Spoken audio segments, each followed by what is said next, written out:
Welcome, welcome, welcome. I am Tiffany Lawrence. I am the host of The Wealthy Educator. This is my first official episode, so I am so excited to be here with you today.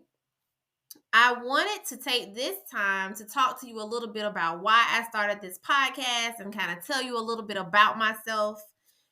So, why did I start? So, I am an educator, 17 give or take almost 18 years in. I started in the classroom and I was a teacher for probably about 5 or 6 years. And then I transitioned into an administrative role on the operations side of a school district because my passion began as a young person as somebody who loved to cook.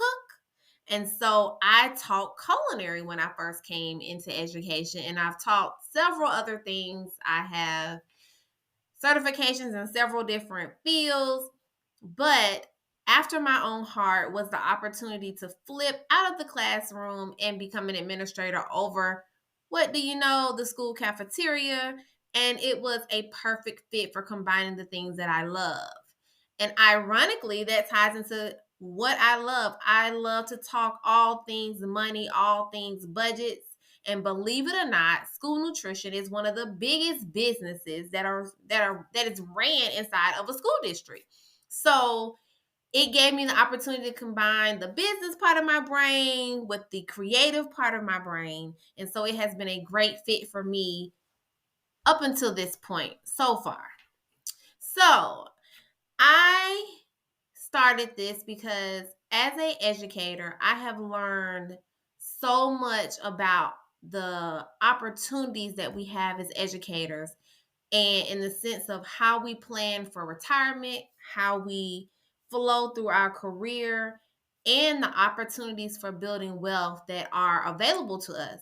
But I've also learned that a lot of educators are not aware of those options.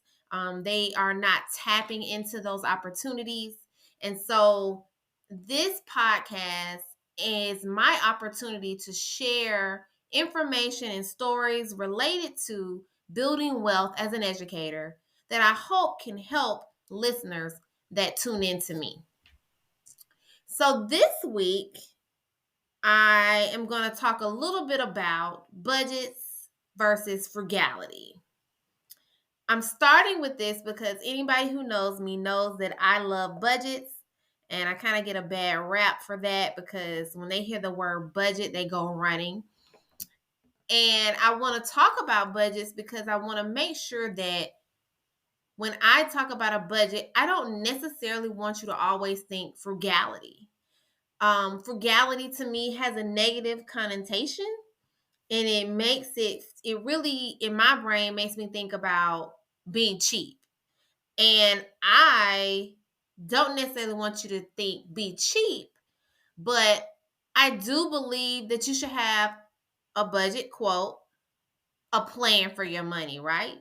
And the reason you have a plan for your money is because you don't necessarily want to live life not being able to do things. And my idea of living my life well is planning out my money and how I'm going to spend it and how I'm going to enjoy the fruits of my labor. So a budget doesn't mean that I can't have fun. It doesn't mean I can't do the things that I enjoy. It just means that I have to think about what I'm going to do beforehand. And as educators, it's very similar to having a lesson plan, right? Because they teach us in school, and when we become teachers, they're always talking about, I need that lesson plan. I need you to have a plan for your class because you need to have a map of how you're going to get the students from point A to point B. And that is what a budget is. But I want to tell you my story is that a budget was the key to changing my life. When I was a young woman, I had a lot of different things going on financially. I graduated from school with some student loan debt. I had other debts. I was a newly married, bought my first house, like literally bought a house on a Saturday, got married the next Saturday. And now we have $200,000+ of debt on baby teacher salaries. I remember when I first got married, I made $33,000. My husband made 37, and he got a coaching stipend. And if anybody knows education, his coaching stipend was maybe $2,000. And he worked a lot of hours to earn that $2,000. So that is how I got on this journey to trying to figure out, how am I going to work in education and figure out how to build wealth. And I had not even thought about it at that point, but that is where I started. And then when I started to discover the options and the opportunities, I had to start trying to learn how to flow through that. I am inviting you to partake on this journey with me. I am not perfect. I have not done everything right, but I am here to help everyone who wants to learn more about what we can do as educators to build wealth. And I hope to bring in people to talk to you and tell you about their stories so that you can walk and learn through their experiences, and so that you can make better decisions than maybe I have, and you don't have to like repair mistakes, and you can grow as a wealthy educator. So that is a little bit about me. Also today I want to talk about, when I mentioned about the $33,000. I remember when I first started, I kept thinking, oh my goodness, that sounded like a lot of money when I was younger. I was like, okay. And then I had my first baby, and I said, OMG, what are we going to do? I cannot afford daycare. And so then I had to figure out what I can do to make more money.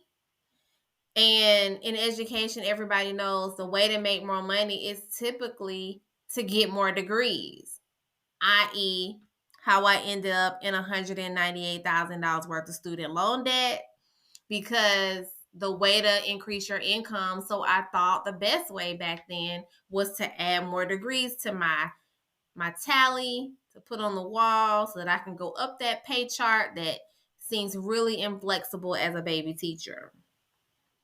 So from there, I have had the opportunity to grow my career. Like I said, I moved out of the classroom, but not before maximizing some income in the classroom. And some of the things that we're going to talk about, in addition to retirement options and opportunities for building wealth and budgeting, is how I did that, and to provide support to other educators on going through that process.